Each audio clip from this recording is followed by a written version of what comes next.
Good evening, everyone, and welcome to episode 7 of Chasing the Puck, the live show on a Monday night. Always a great pleasure to have you all this evening, and hope you had a really good weekend at the hockey, depending on how your teams went on, and you got a chance to see as many hockey games as you possibly could, enjoy the highlights, the fights, and everything in between.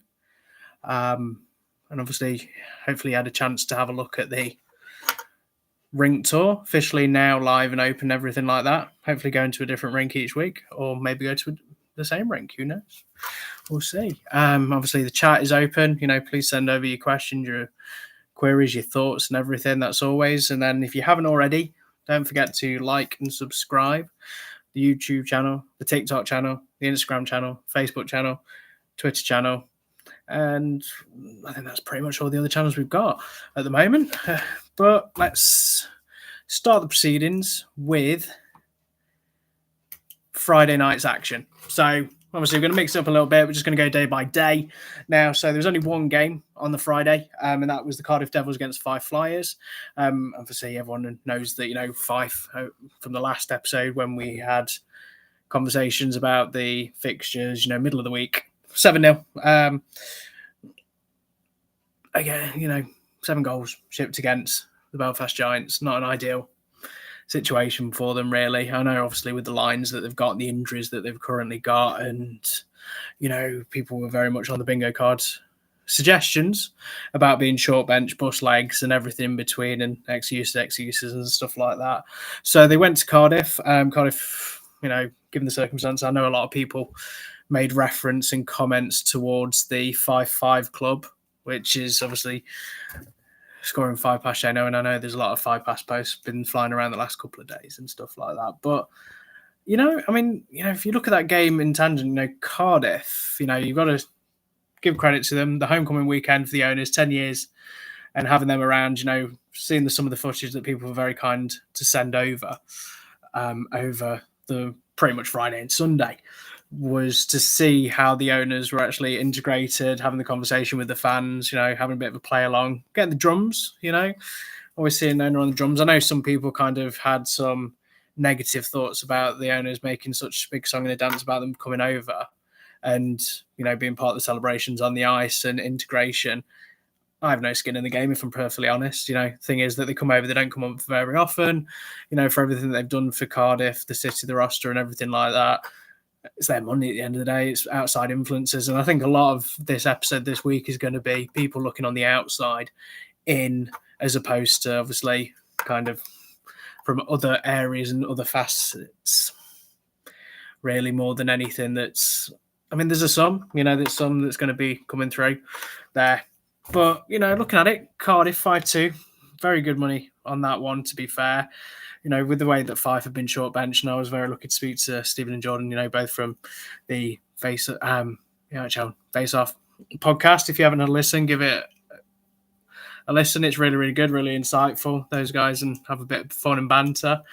One's from Cardiff, one's from Fife. It's going to be a very different conversation week in, week out. But got to look at it. Fife, considering the circumstances, got 2 goals, short bench. Shane Owen once again standing on his head for the most part of it as well. But, there's a lot of turnovers with pucks and everything like that. Every mistake and a lot of ice time for these imports at the moment. So it is a tough challenge for Fife at the moment with what they're doing and what they're trying to do. I know a lot of people made comments about it being October, being so short bench and the challenges that they're facing. The roster that they brought in, I thought they obviously had the talent, the opportunity going forward to be a team, looking at it in the ascendancy. That's always the thing that I kind of thought, everyone's going to be like, well, what's your top 10? I'm not going to tell you my top 10. I still haven't really decided what the top 10 is going to be, which is obviously a bit of a cop-out. I get that, understandable. You're going to be like, well, tell us. But I'm not. So you look at it, really good game for Cardiff, really good start to the weekend, 3 games.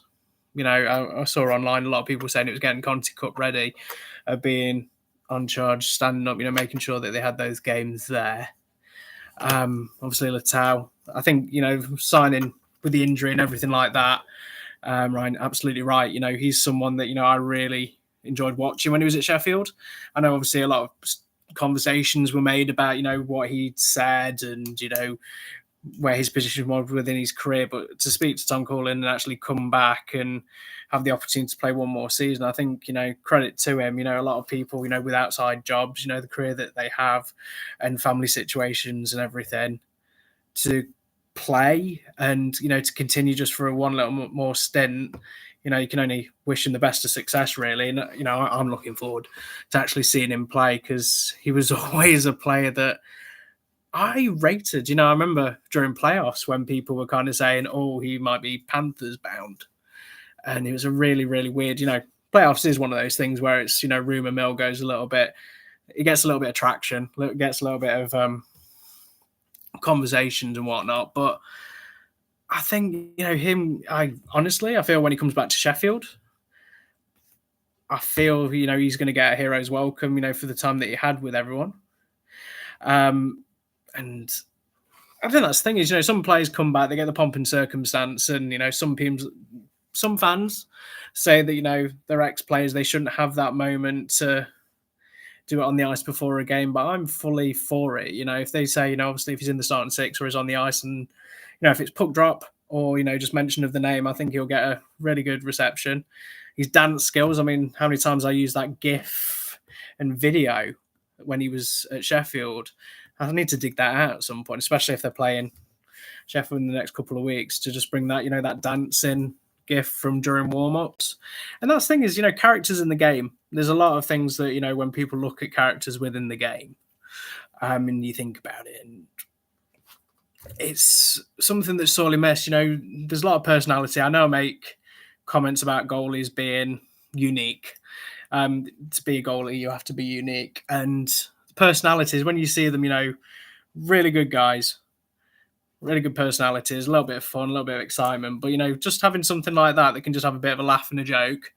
But then other players have that kind of switch that turns, which we'll probably talk about Saturday as we go on to Cardiff side of things in the Challenge Cup with Riley Brandt. So, yeah, Cardiff, really great performance on a Friday, especially with the owners in town. I mean, if you're a goalie, obviously, I said unique. Unique can be taken one way or another. We'll take it that way. But, Cardiff, really great performance. 5 goals at home, conceding 2. Really good performance. From what people had commented and seeing bits and pieces, seeing the highlights of trying to get into that kind of game management, especially when there is 3 games that they have to play. Are they going for that extra shift? Are they obviously utilising the fourth line? Are they using the bodies, especially with Cardiff, the fact that numbers that they had were starting to come back and starting to get that ice time? They probably played Fife at a really good time. Not great for Fife, I admit that. Credit to the Fife fans that made the trip to Cardiff. I know obviously how big of a trip it was, and obviously hearing after the game, I'm going to end about a 12-hour bus journey back. I'm assuming they didn't go all 12 hours and they had a break and stop at a hotel somewhere, given the circumstances. But it's tough for Fife right now when they're going to be taking on a lot of teams, and there's a lot of challenge in the Challenge Cup and the Elite League, especially with the bodies. They're going to get people through the door. I mean, I'm very diplomatic. Everyone knows that I have to be diplomatic at the moment. With anything I say can be held against me, especially after saying Notts Forest at the weekend. For a guy who's lived in Nottingham 37 years and has family that goes to Nottingham Forest games, it kind of blew up a little bit. But that's just the way it is. But yeah, Cardiff, really great performance.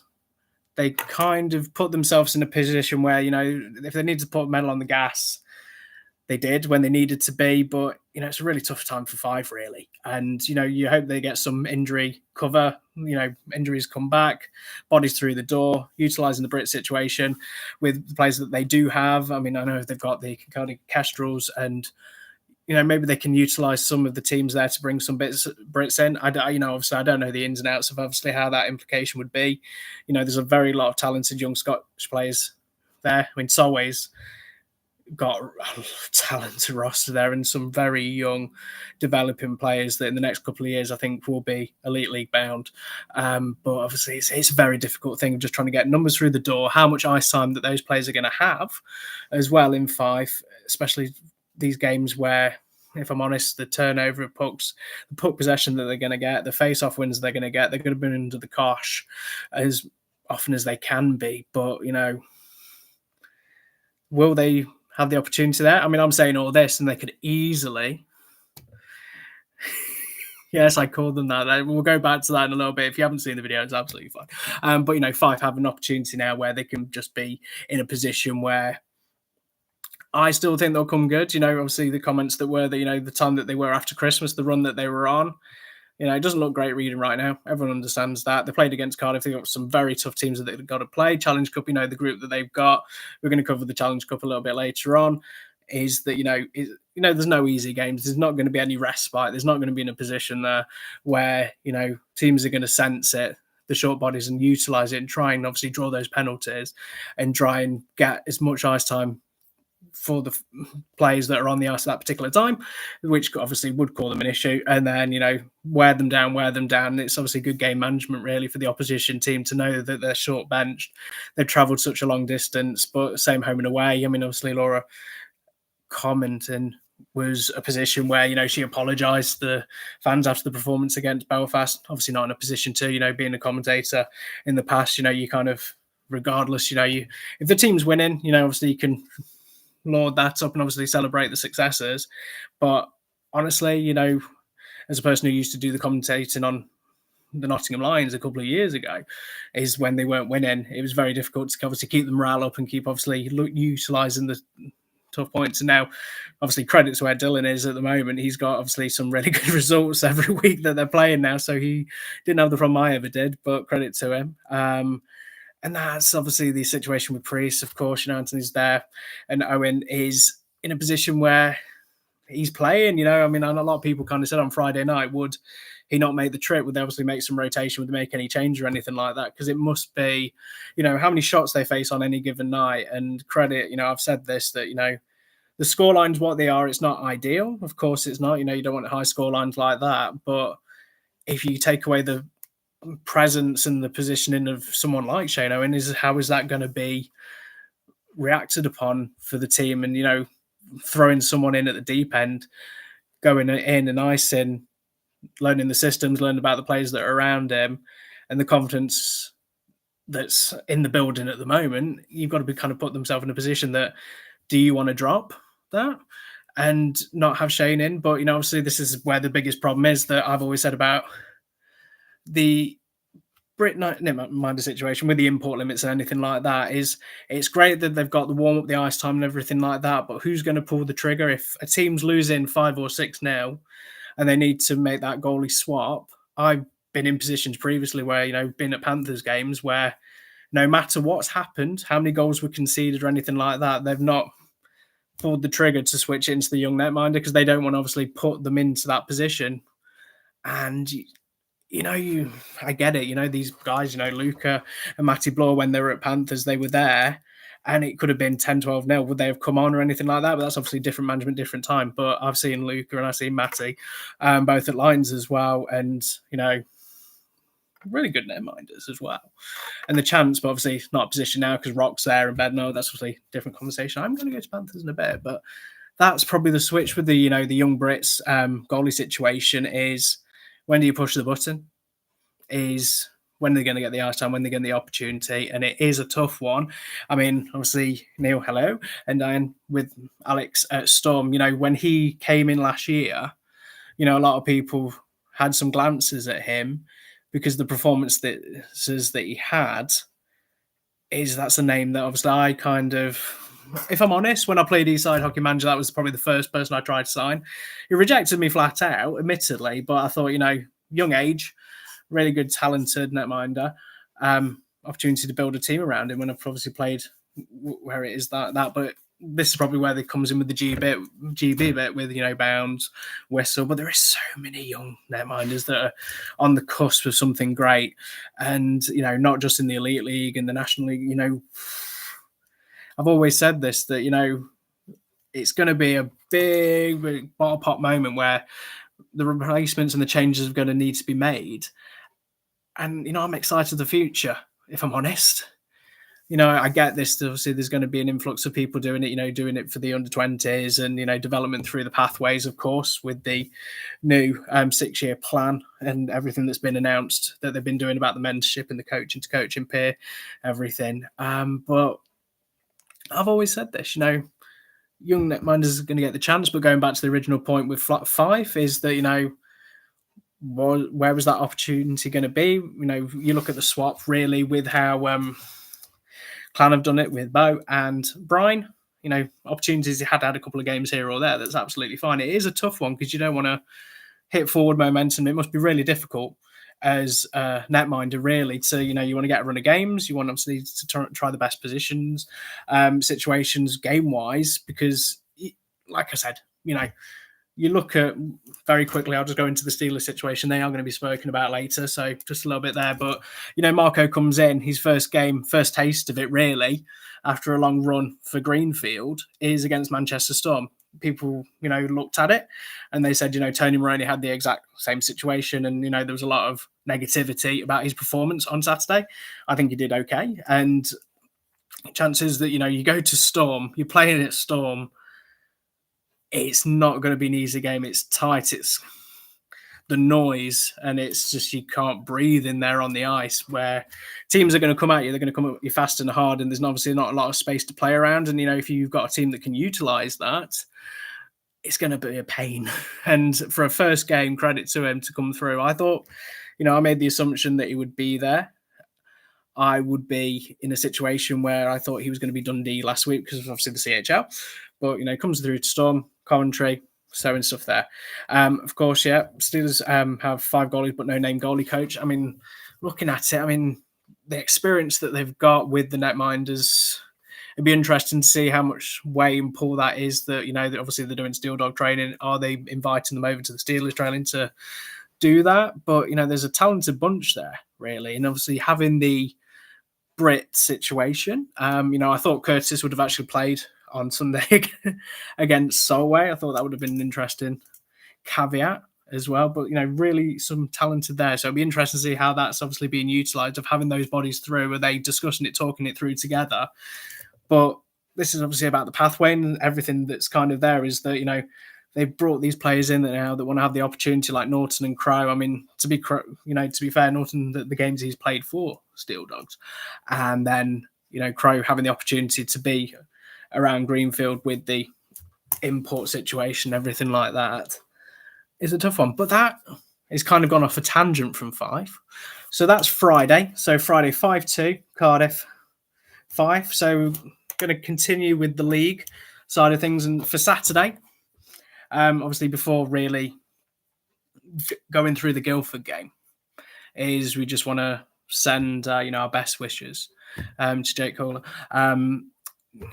Obviously wasn't there. There was no really footage or anything, thankfully, of anything that's come through. And, only seeing what people have posted on social media, and the fact that he posted on Instagram a little bit, thank you for the well wishes and the message and everything, I'm going to be okay, is, that scary.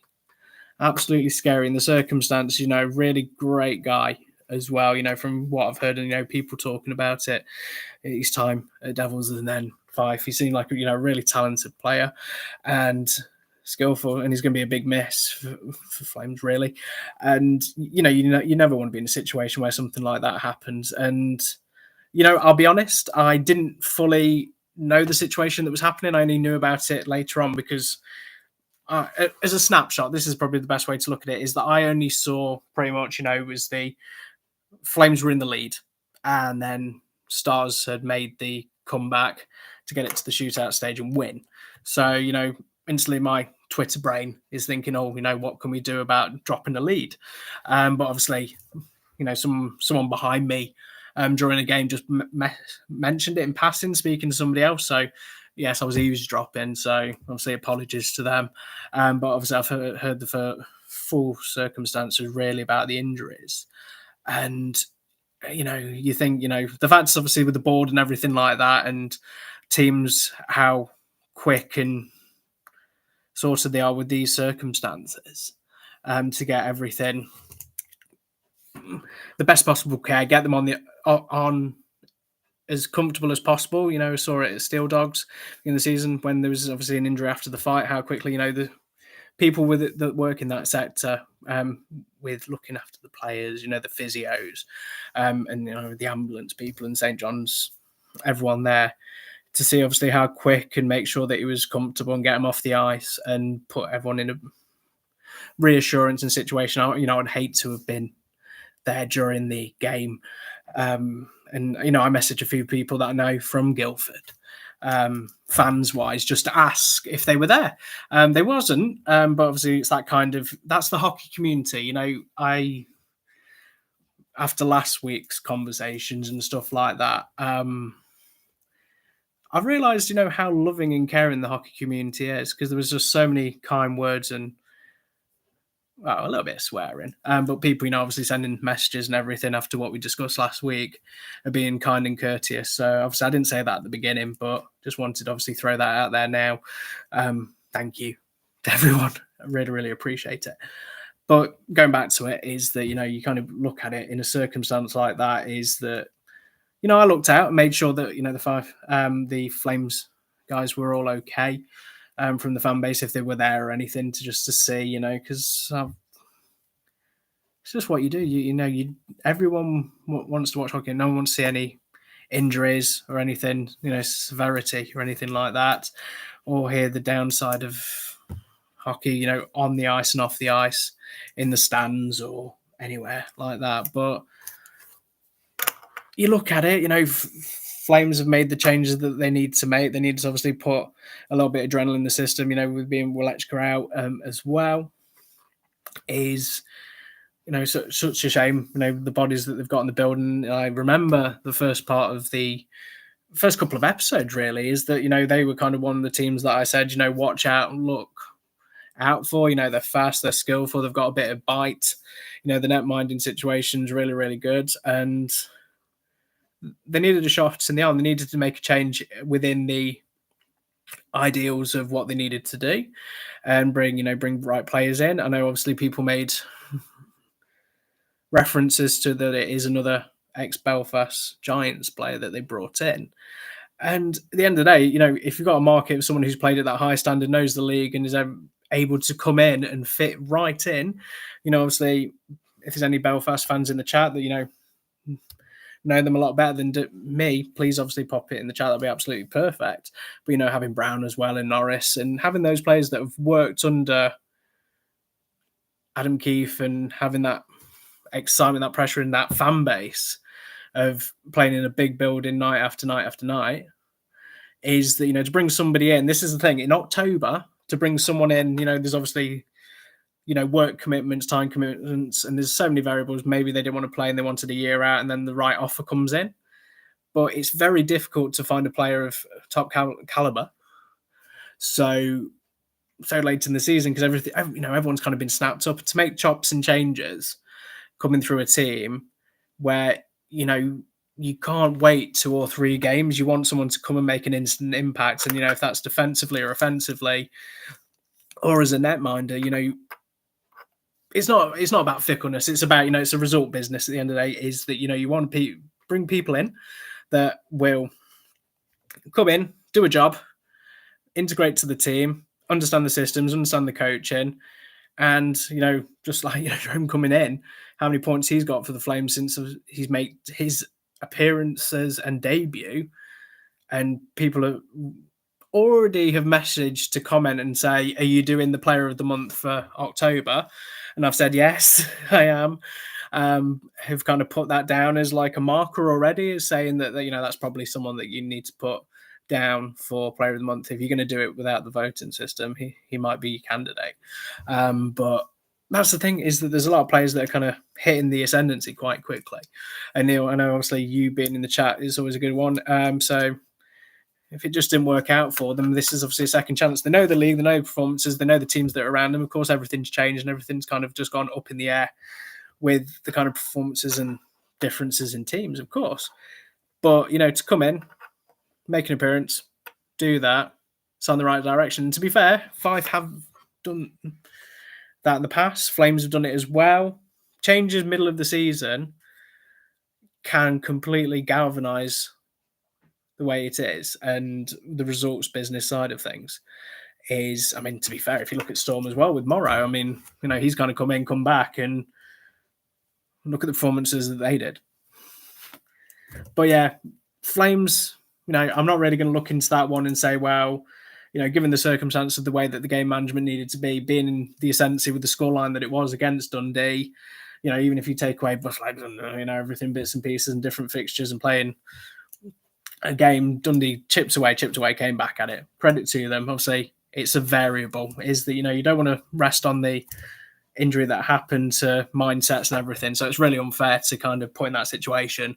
I mean, about dropping a lead, which I almost did, and luckily I was kind of steered away from that given the circumstances of finding the full severity of why it happened. But Dundee is a team that, if I'm honest, every time I see them, it just seems wildly inconsistent. Is that I'm kind of looking at it is, I'm not a gambling man. Where it's like this is a home banker, and obviously Neil kind of put a post out there about teams, smaller teams beating the bigger teams. This is why we love the hockey that we do. Not just in the elite league, in the national and every layer that's around it. Is there's always going to be upsets. There's always going to be a night where something doesn't click.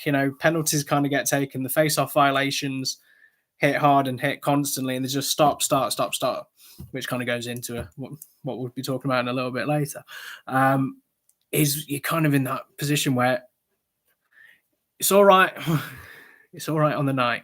Is that there's going to be a lot of teams where you look at it and you think, okay, look at that. In the nicest way, we'll go back to the first game, Cardiff versus Fife. I think deep down, in my little bingo card, little mindset is that you would love to see Fife, steal a win, point apiece, steal it in overtime, shootout, absolutely fine. But, Cardiff, we were only going to win that one. If you're going to put a bet on that, it's by how many?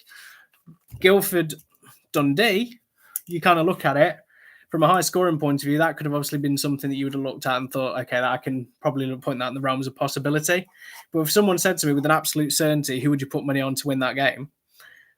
That's where I go back and say, it depends what Guildford turns up and it depends what version of Dundee turn up. And that's where I'm at a little bit at the moment, is that, I've seen bits and pieces from Dundee. Elmer's doing absolutely great.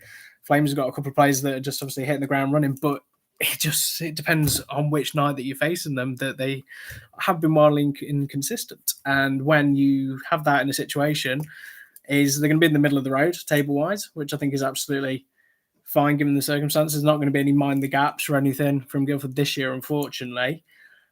But you kind of put it through there and you think they're two teams that, if they make the necessary changes and have the right players and the right mindset going forward, they are probably two teams that are going to give someone a hiding, if I'm honest, one night, and then the other night it'll just be like, well, what's happened? Where's this team from yesterday? And, I've seen it from a Panthers point of view the last couple of years. That's kind of happened, and you just don't know which one's going to turn up. And this is where I feel like these are currently hitting at. So that's Saturday. So we're going to continue with the Saturday vibe, but we're going to go move to the Challenge Cup. So I'll be honest with you, the Challenge Cup now, I wasn't a fan of the new way that it was set up. I'm starting to like it. And I mean, obviously, I'm looking at the variable from a standpoint that, up high with Belfast, Clan, Dundee, and Fife. That one's a little bit of a, I don't do the travelling from that side of the up there and everything. So I don't know how difficult it must be with the way that the games have been aligned. I don't know how difficult it would have been to go to Clan on the Saturday and then make the travelling back to Belfast on the Sunday. So from a travel, I don't mean it in that way. I'm just kind of feeling that that's probably an area that I would look at, is that maybe something halfway through, like a little bit of a reset, refresh, how many points you guys have got. Let's put it into some kind of mini Russian roulette table kind of thing. But, this is for a person who has seen Panthers play Storm and Steelers on a rotation for such the longest time and just them games constantly. Admittedly, I don't know the financials of it. I'm not going to go into that in the side of, someone can say to me, well, it might be great from a fan's point of view, but is it a cost-effective way or vice versa? Or is it, there's just so many different things. But for me, the fact is that teams are playing different teams and it's kind of opening up the board of doing the way that the games is and how the teams are going to be pointed and who's going to be the top seed. Because I made the point over the weekend because of the results. Sorry, Belfast fans. I had it down that it would kind of be they would be top seeds, and then the final would be in Belfast, and kind of tentatively looking of flying over and doing bits and pieces like that. But now there's obviously teams that are just kind of playing each other in such a way.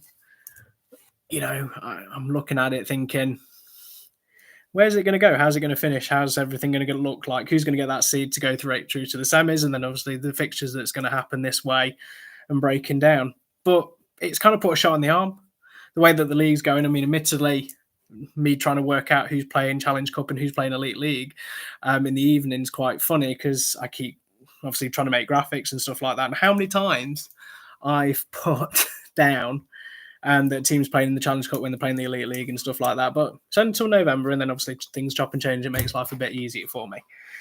So Saturday, Glasgow Clan against Belfast. There's only one way to go around it for Saturday. It was a massive result for the Glasgow Clan.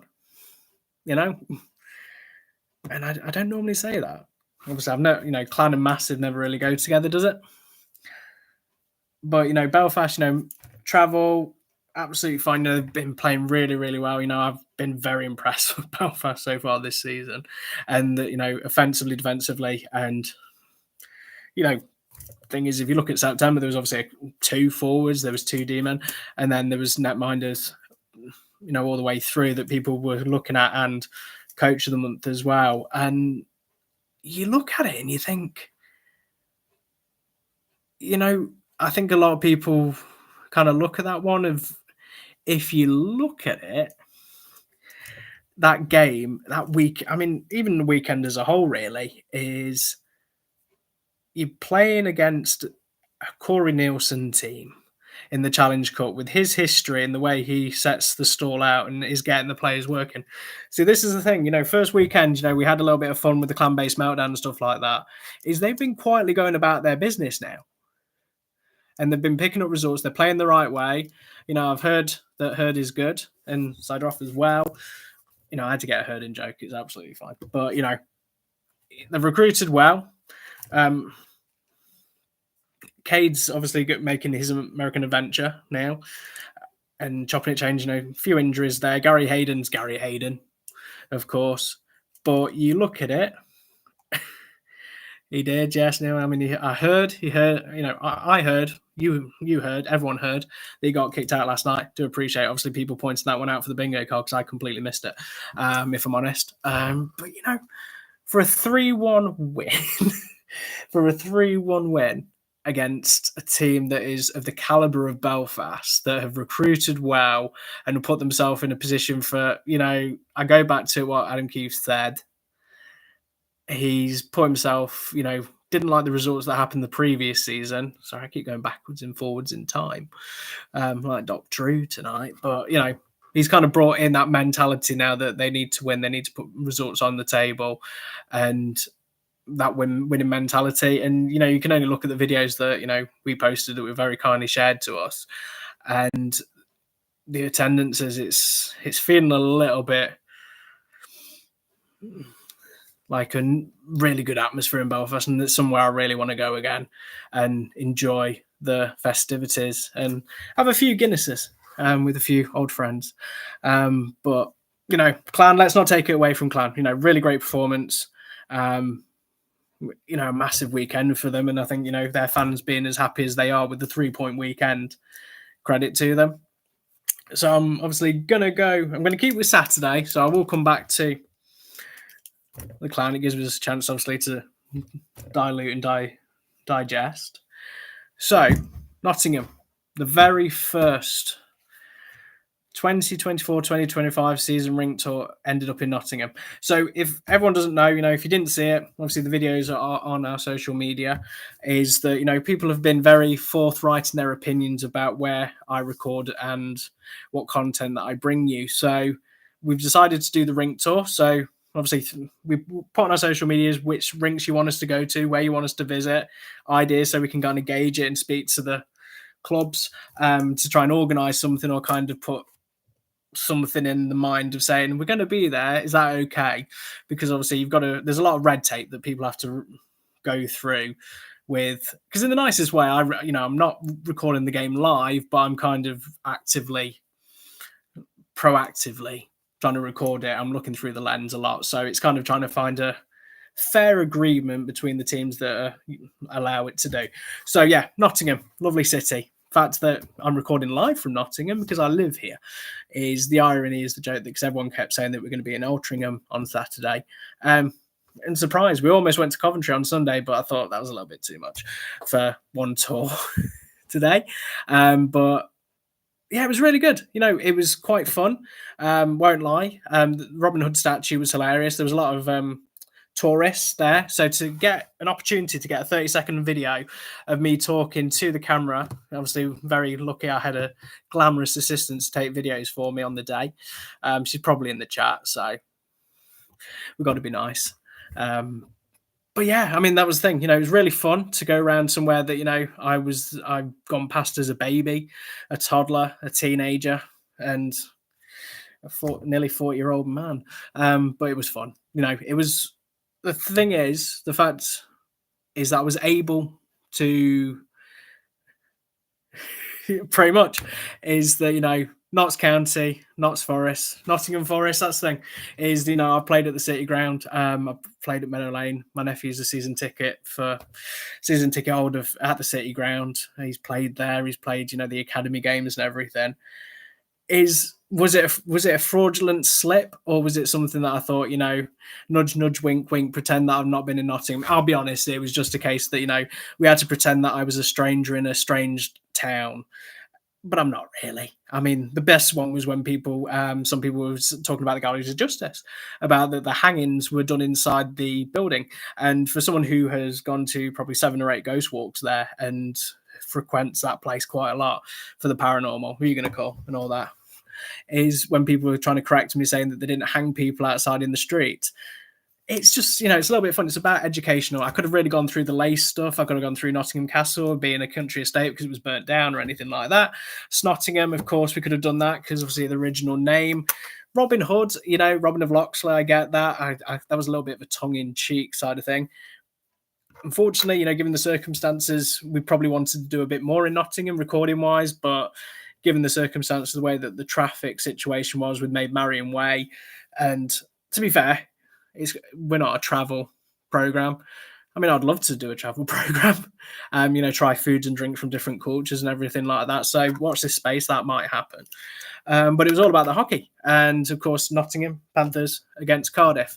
So really big shout out. I just want to say, because Bunkers, I don't really normally go to Bunkers other than playoffs.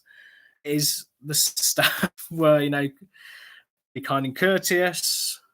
Panthers fans had a laugh and joke, and the Cat Whiskers guys, absolutely hilarious. When I walked past, we were just very much like, you called it Notts Forest, and it's nice that you get to see people listening and watching these things. And I wear a massive logo that says Chasing the Puck, so it's not exactly a spoiler when people see me in and around who I am and what I am. So it's either great to avoid me or actually come and find me. But that was really nice. And the Devils fans, one thing I have to say is I've not been to a Devils game probably 3-4 years.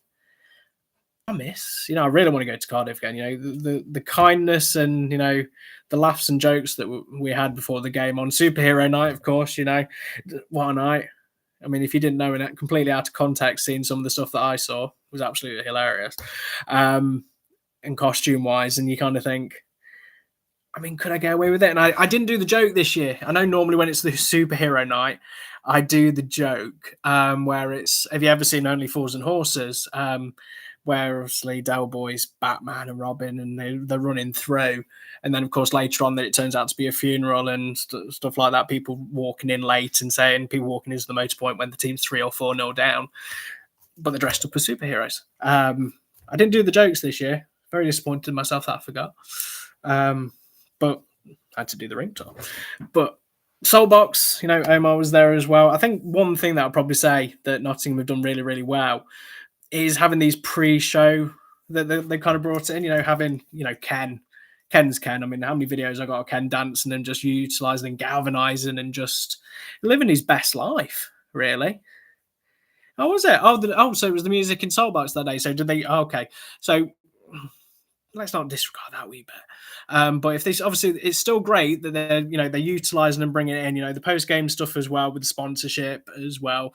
Is for the longest time, a lot of people didn't have that openness. There was the open town hall meetings at Soulbox beginning of the season, and then you'd get a couple of statements here or there thrown in. But the fact is that they're now having these conversations with ex-players, with people within the organisation, but also having conversations as well, talking about the way that the team's going and, celebrating the successes and having the shows.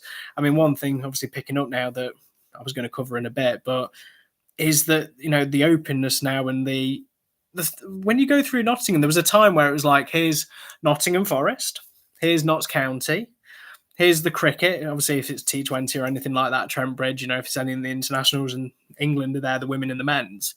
Nottingham rugby, you kind of hear a little bit about now, but you're actually seeing a lot more Panthers stuff on TV as well. And, the signs that, Sophie's kind of put through near the bus stops. And, of course, McDonald's as well have, I think it's Logan and Otto, just the one near Victoria Centre. There was a time when people didn't see this stuff. It was kind of like the secret child that no one spoke about in the background. Harry Potter.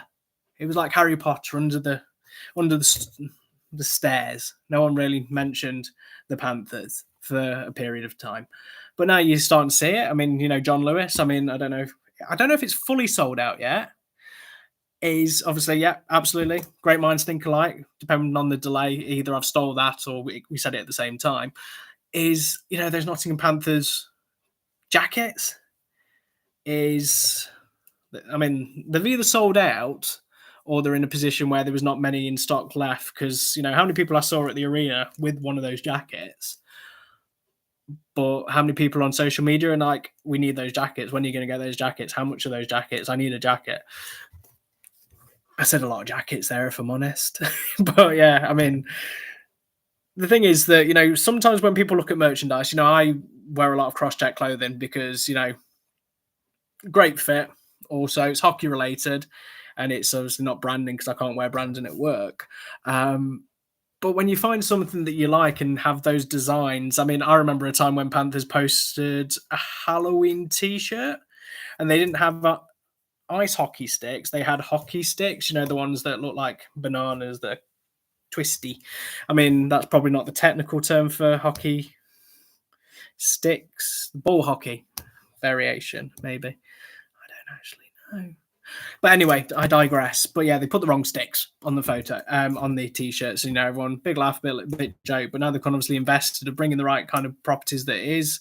You've got the logos and stuff, but you can wear stuff out and about. And I think a lot of football clubs have done that in the last couple of years, that if you don't want to wear a shirt, you kind of have the merchandise that matches that you can kind of look at and think, you can wear that on a game day, but then you can wear it out and about and look cool. I mean, obviously, seeing the photos that were done, I'm assuming they were Sophie where they were in the corridor of them posing like Hugo Boss or models or anything like that. And as I've always said, any income that can be brought into the business with relation to merchandise, and yeah, I mean the videos as well. I mean, Otto being Superman, I know a lot of people said that he's in the wrong job, and the 101. I mean, Luke is probably one of those ones where they're standing up and how deadly serious he is about, when the puck is in play, don't stand up or anything, which is obviously a point that I keep seeing a lot more. So it seems like that's rearing its ugly head again. But you're kind of in a position that,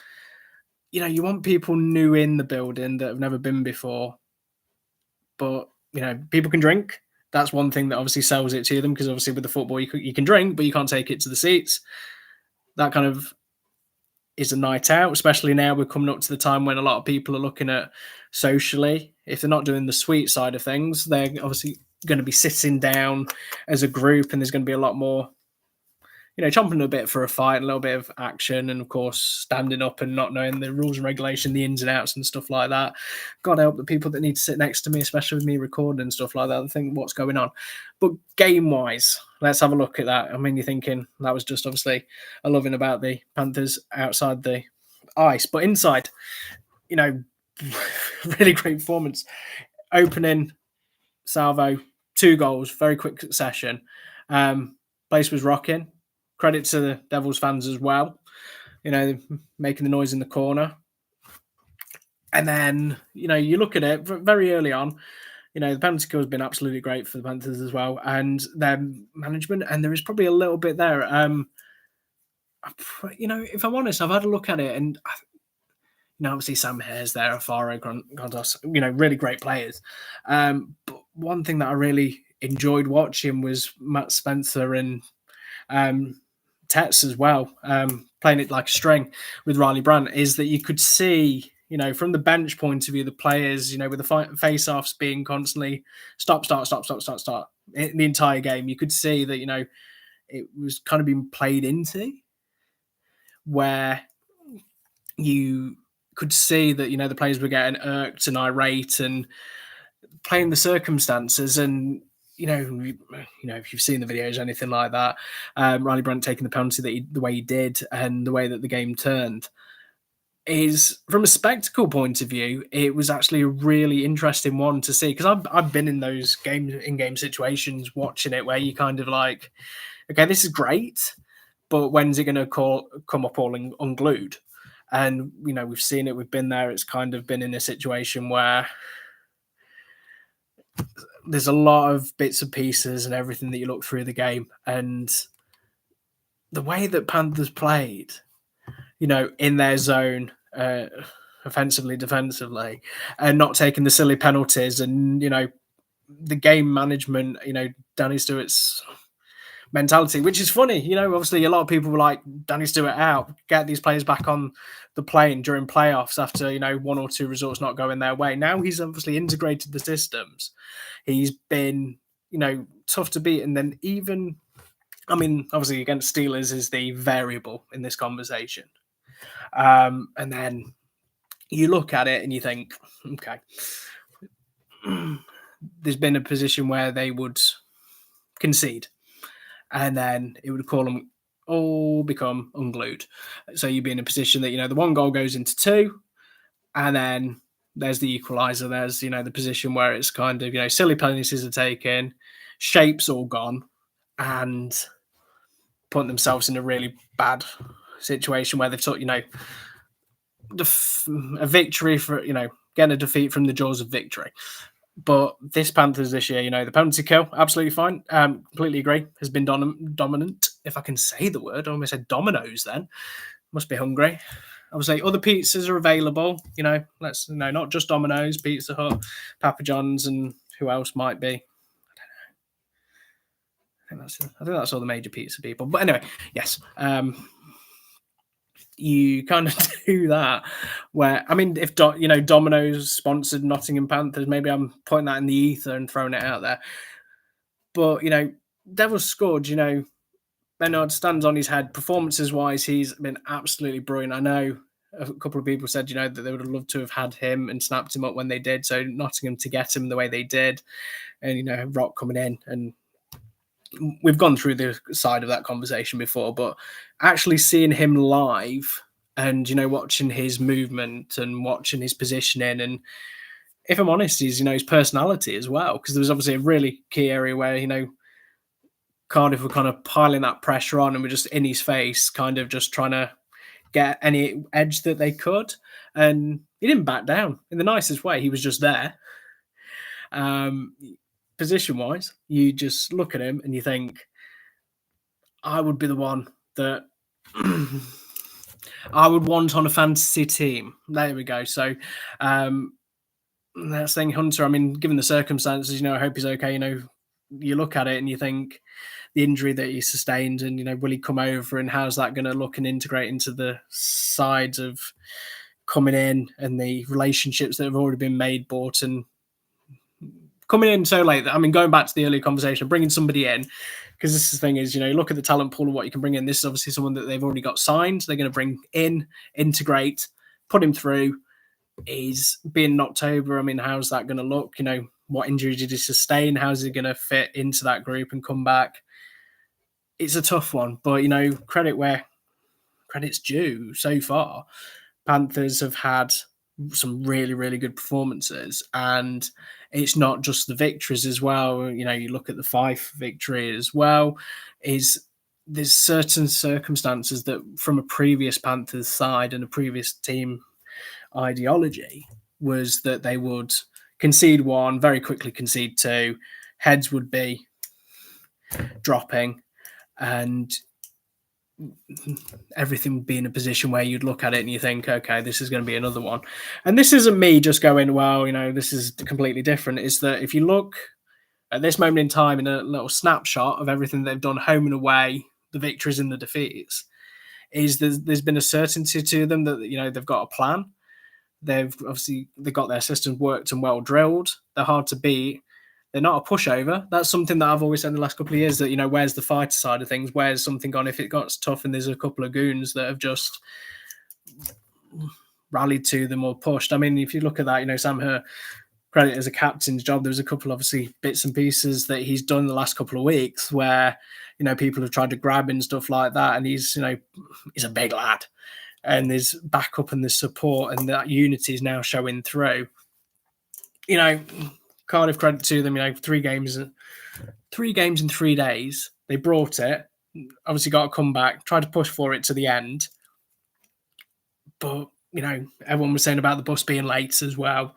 Again, to the arena, the delayed face-off, how is that a factor of how it played out or anything like that? But, it was 2 really good teams, and that's probably...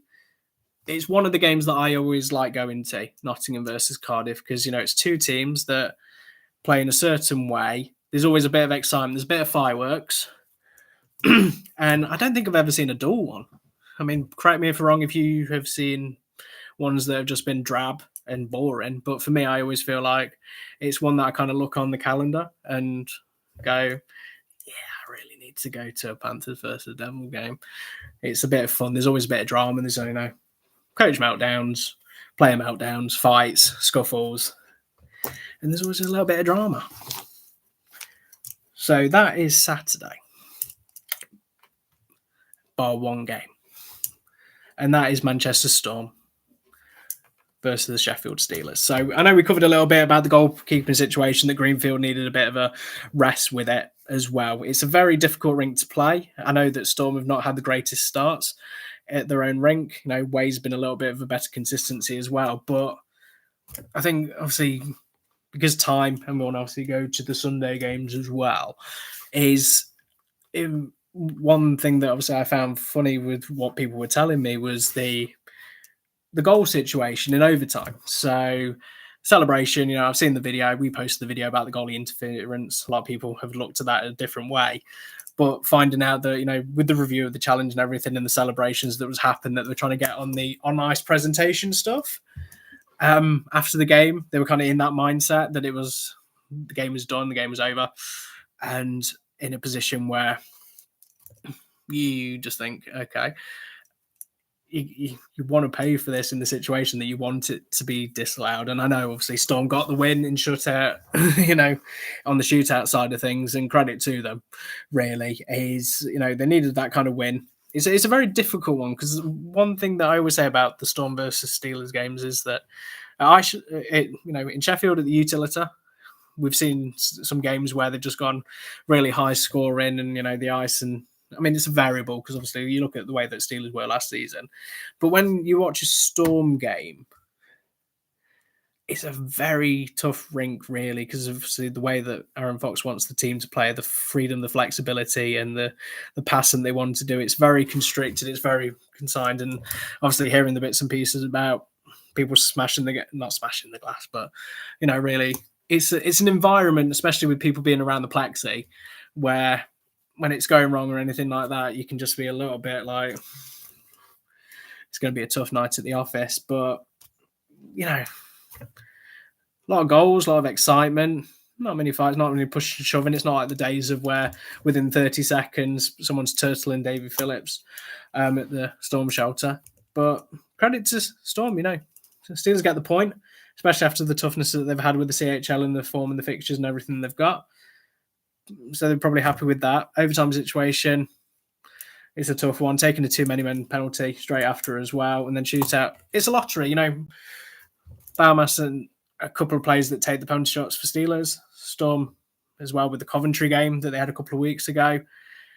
Both teams have got some really good talented players that can do it. And unfortunately, it's the way the cookie crumbles sometimes. There has to be a winner and there has to be a loser. And I hate shootouts, if I'm really honest.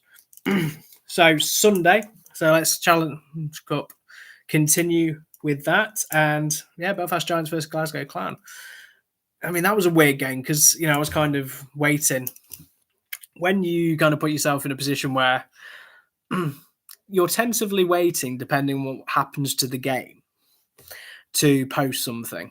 So with me, that's the game of it's either the Jack in the Box or the Ghostbusters Getter scene where it's, the L for either team. Unfortunately, the way that Belfast and Glasgow Clan did it that weekend is that I was cooking Sunday dinner and it was like, okay, this, it's 3-1. Okay. It's 3-2. Okay. Making it a bit squeaky bum time. And then it's 3-3. Hat trick. Herg gets knocked out. And then that one goes to shootout as well. And that's the thing, Clan are probably looking really happy in the circumstances that they probably looked at it and thought, we've gone from being down and out to get some extra hockey, go through overtime and go through the shootout. We've kind of put ourselves in a position from defeat to get a push. Belfast, I mean, they're probably thinking that they want to, even if it's empty netters and it's 6-on-5, they're probably thinking that, playing the teams that they are playing and the fixtures they're doing, they probably look very hard done by the fact that they had dropped a winning position so late in the game to go to overtime, given the personnel and the type of players that they brought in. But it's a blip, in the nicest way, going down that they did on the road against Clan on Saturday to then be in a position there where, it's not about heads or drop or anything like that. It's just that, the way that Nielsen plans it and his strategies, especially if he's obviously took a 6-on-5 30-second timeout and he's got them well drilled and well versed in what he needs to do, especially with the GB side of things that he knows. Adam Keefe, I'm pretty sure he's fought him a couple of times as well in his past. And obviously teammates when the NHL came over to Belfast as well, seeing the photos that were posted. And you look at it and you go, really, really good, really great performance against Belfast. You're 3-1 down. Can we try and get a second goal? And then, obviously, the mismatch hat trick and plan backfiring as well it's tough because you just want to go through it, get the job done, take the victory, take the lap of honour, and then go. Clan had other ideas. Credit to them. And that's the tenacity that Clan didn't really have last year. If you think about it, everyone said that it's going to be a massive season for the Clan. And then people, from the team that they had last year to the team that they have this year, they probably would have conceded a couple of empty netters there and it would have finished, 5-1 maybe. Just, very easily. It just shows you with the right recruitment and the right coaching that these moments in time that a lot of people look at and think, well, we could have won that, we should have lost that, and everything is turned on the tide with having the right people in the right places to make the right decision making. And, if you played that game in those circumstances 10 times, would it have happened every single time? No. It's, there's so many different factors, tiredness, morale, everything. And Clan, to their credit, taking 3 points. If they looked at it at the beginning of the week and someone had said to them, would you take this? I'm sure they would have snapped their hands off. Of course they would. But Belfast probably made a thought process that maybe they would have got 3 as well over the weekend.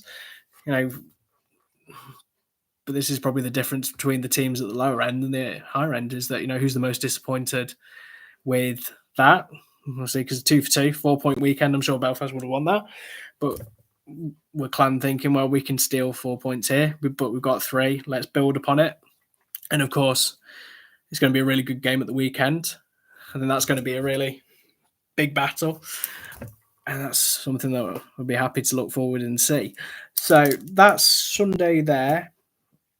Of course, the other games on Sunday were in the Elite League. So Cardiff, the final day of the homecoming after the night before against Nottingham, Dundee Stars. And this is where if you were listening earlier, I did say about the inconsistencies of knowing which team's going to turn up. And when I said that, got to be very mindful when I was saying this. I said mindful and I didn't say demure, which is always the last couple of weeks has been something that I've been saying quite a lot. So I'm happy with that. But yeah, Dundee 6-1, go down against the Devils. I know there's very different circumstances playing Guildford and, the stoppage in play and playing a different team and different mindset. And obviously, I know it's the Flames and I know it's the Devils and they kind of interlink with hell. But, this is a really good Devils team. They obviously had a point to prove against the defeat in Nottingham. Really great performance on the Friday. So it's just trying to find that healthy, happy medium, if I'm honest. Having the owners there. And from a statement victory point of view, absolutely great. 6 goals, if you think about it. 13 goals over a weekend. You probably say, if you're going to get that many goals, you probably come back with 6 points. Quite. Anyway. But this is why Devils, when they've got everybody fit, credit to them. Ben Bounds has kind of stuck it in. Maxim Duve coming in. Ewan King has kind of brought him in, given the Cruth situation. He's been there. Looks a really talented lad, from warm-ups, watching him and everything, bit of skill, bit of fun and everything like that. Very young lad, very good opportunity for him. Hasn't been called upon yet. Tyler at Bristol as well, really talented player going forward. Bailey as well being there. They've got some 2 ways that they can utilise as well, given the option side of things that they need to. But I don't know, that's the thing is, you take away the performance that was on Saturday. And to be fair, it's Panthers versus Devils. The other factor I didn't mention was that Cardiff don't seem to beat Panthers in Nottingham. Great in Cardiff, but it just seems like there's something that happens. There's something in the water in Nottingham. There's a lot of things in the water, but that's a different conversation for a different day. But yeah, really good team performance. When you play in as a team, and you want to be, Conti Cup, they're sure they want to get the Challenge Cup the highest they possibly can. Playoffs in the league, they would want to do as much as they possibly can. As always, top team. They're recruited well. Zach O'Brien seems absolutely beast as well. I know a lot of people were asking for him to be signed as much as they can for the longest couple of years. But he's kind of come in. He's hit the, Joey Martin, got to throw that into that now. Jeff Legui, taking over his points and everything like that. In the all-time point scorer record this weekend. Credit to him, absolutely great. It's testimonial year. Really good guy. So that's really great news for him as well. But it's a convincing victory against Dundee. Dundee get a goal this round as well. Video review in full force and coming through there again. But, if you look at it, Scottish sides, in the nicest way, you kind of expect Devils to maximise the win and score and win it a canter. And they did. And I know you're thinking, you're probably saying, well, that's really easy for you to say because you're saying it after the fact. Yeah, it is. It is actually really easy. And obviously next week when they don't do it, you can come back to me and say, well, it's not that easy, is it? But no. So last game, and then obviously we'll try and see if there's any questions or anything. So obviously throw your questions in now so I can do that as a closing piece. As you can tell, there's a little bit of a format change tonight because I kind of listened to everyone's feedback and I watched back episode 1 to 6 and made the necessary changes that we needed to make. It's not quite perfect where it needs to be, but I'm only 7 episodes in and I'm just trying to do different things. So fingers crossed, it looks okay.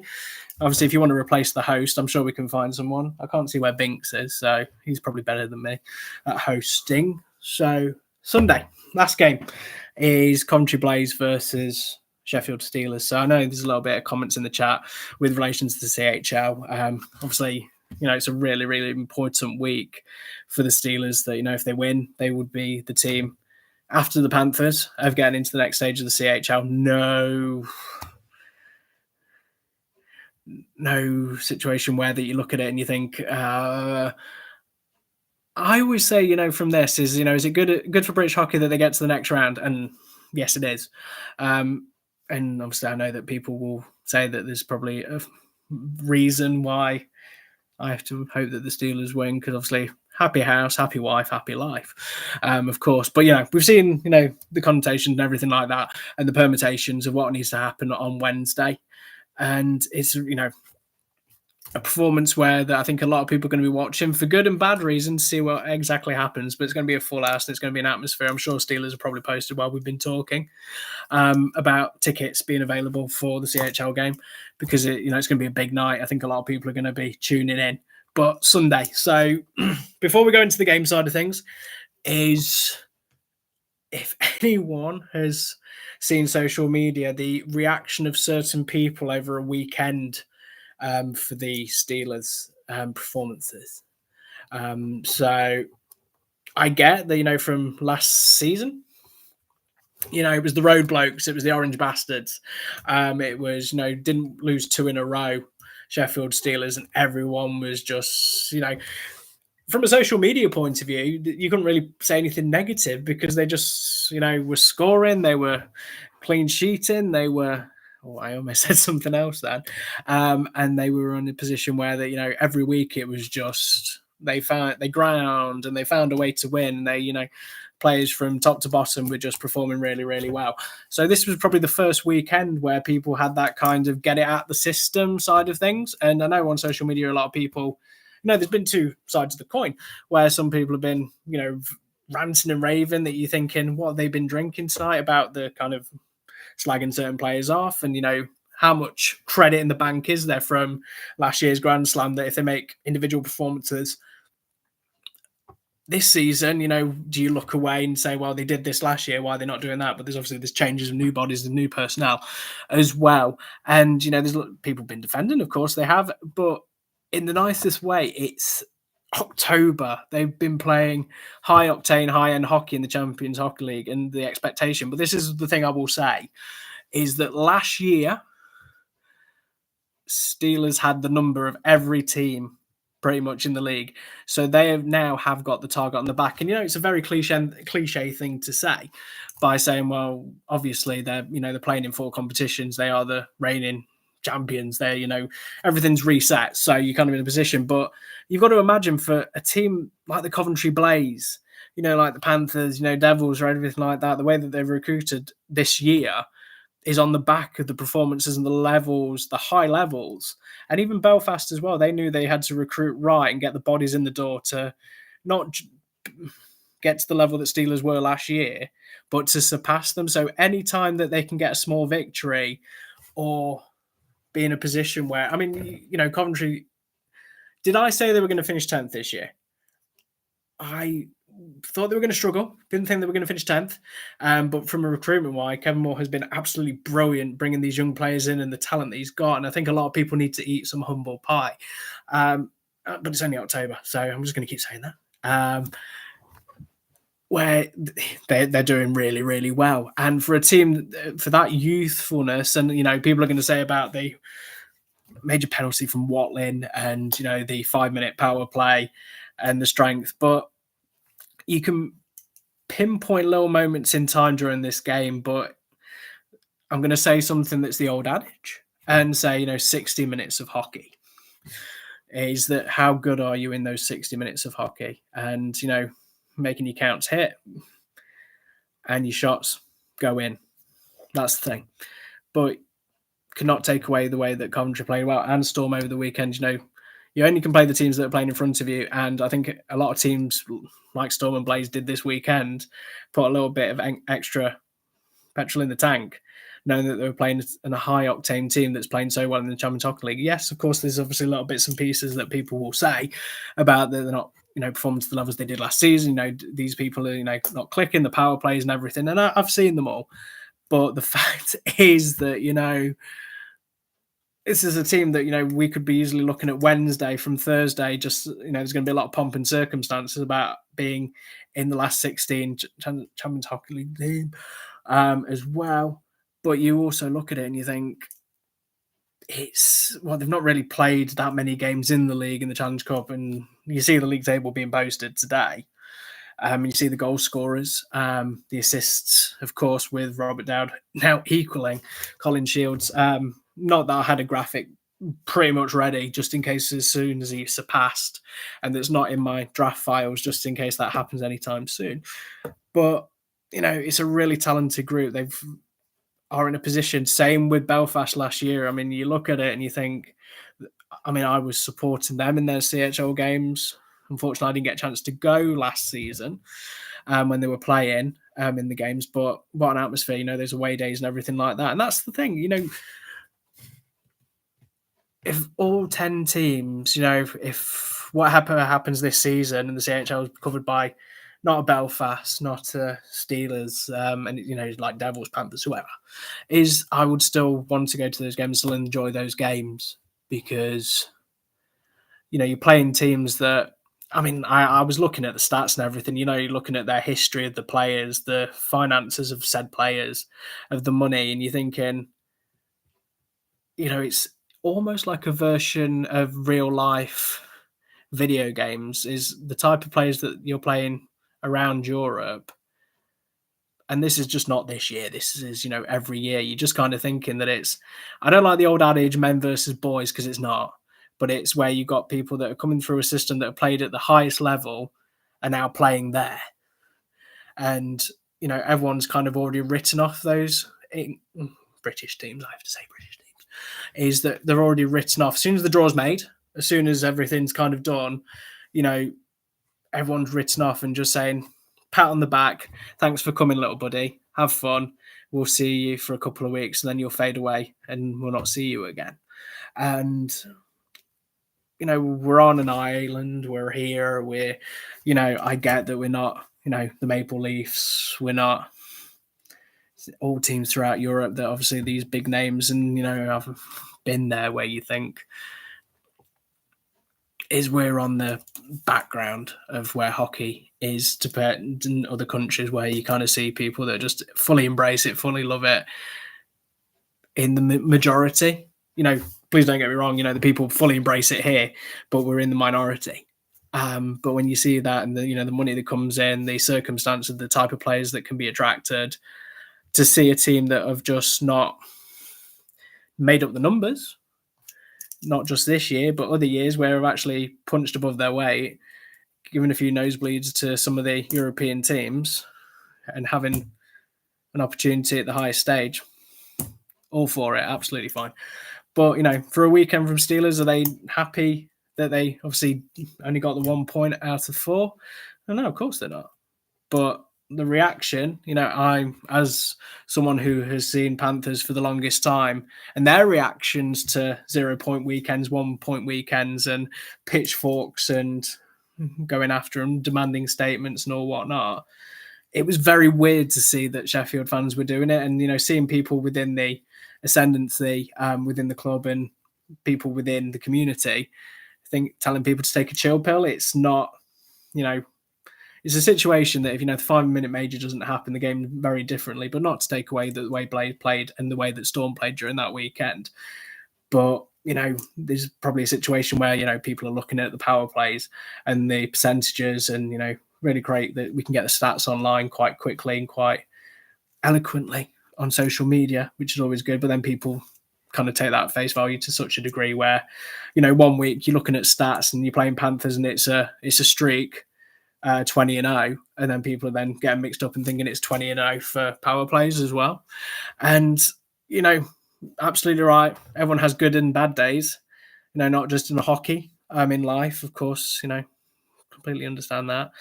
And, consistency is that we're in a position where, from a recruitment point of view, there's not a team where I could say with absolute certainty these are going to be the ones that, are just going to be 9-10-0 every week. It's just no one needs to bother coming to these games.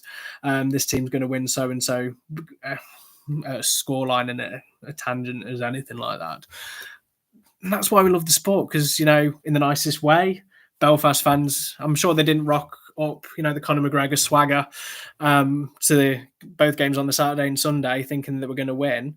And I'm sure Clan fans didn't cower in a corner thinking, oh, what's the point of going? Why should we go? We're just going to get battered. You just don't know in this sport. It all depends what turns up. It all depends on the decisions that are made on the day, what clicks, what doesn't, opportunities, puck luck. That's what the hockey gods and puck luck. That's what I used to get told when I very first started doing interviews and stuff like that. It was always in the hockey gods and the puck luck. Thank you, Tim Wallace, for that throughout the years that he always told me. But that's the thing, we're in the middle of October.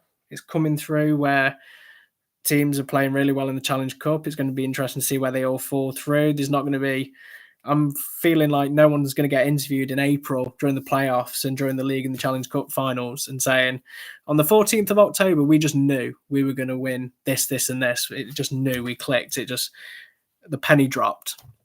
There's going to be a lot of changes. There's going to be a lot of scuffling until the transfer deadline of registering players. People starting to get the system of who they can bring in, the two ways and everything like that as well. A lot of really good talent that people can ask upon from different teams in the National Leagues. We might see some of that just to give some refresh.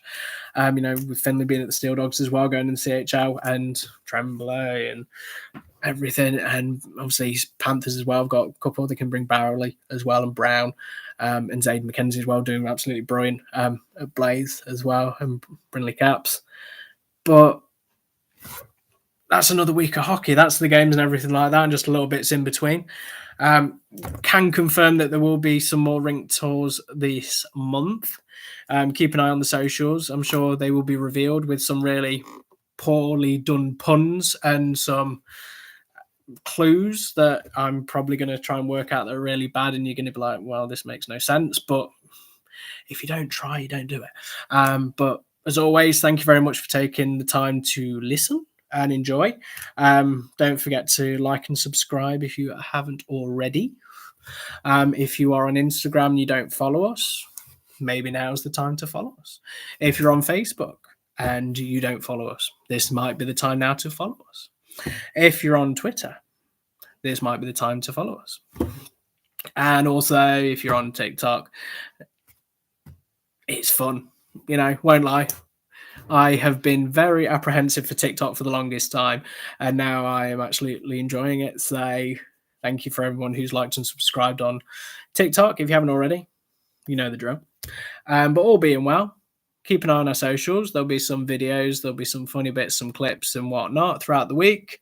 There'll be videos and interviews at the weekend as well. So that's a little bit of a spoiler for you, that there'll be some post-match interviews, pre-match interviews.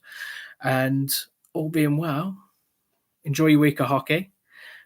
I'll see you all here next Monday, and I'm sure we'll dig through the CHL and the Elite League and Challenge Cup action as well. And as always, if you want to send stuff on social media, absolutely perfect. If you want to send us any questions of anything that you want to cover that you don't want to put in the chat, just let me know, and I'll write something up. I'll study it. I'll get the stats. I'll get the data. And yeah, all 10 teams in league action Saturday for this first time. So it's going to be busy. So that's going to be great. So, a lot of hockey we can see, ins and outs, hopefully all finish at the same time, depending on who's playing where and everything. We could have like a little bit of, final score and stuff like that. That might be a plan. We could do like a 5:05 call in and a live at some point, but it's an idea on the table. But all being well, enjoy the rest of your Monday. Thank you very much. I've been Stephen Turton, Chasing Puck Live. I'll see you all next week.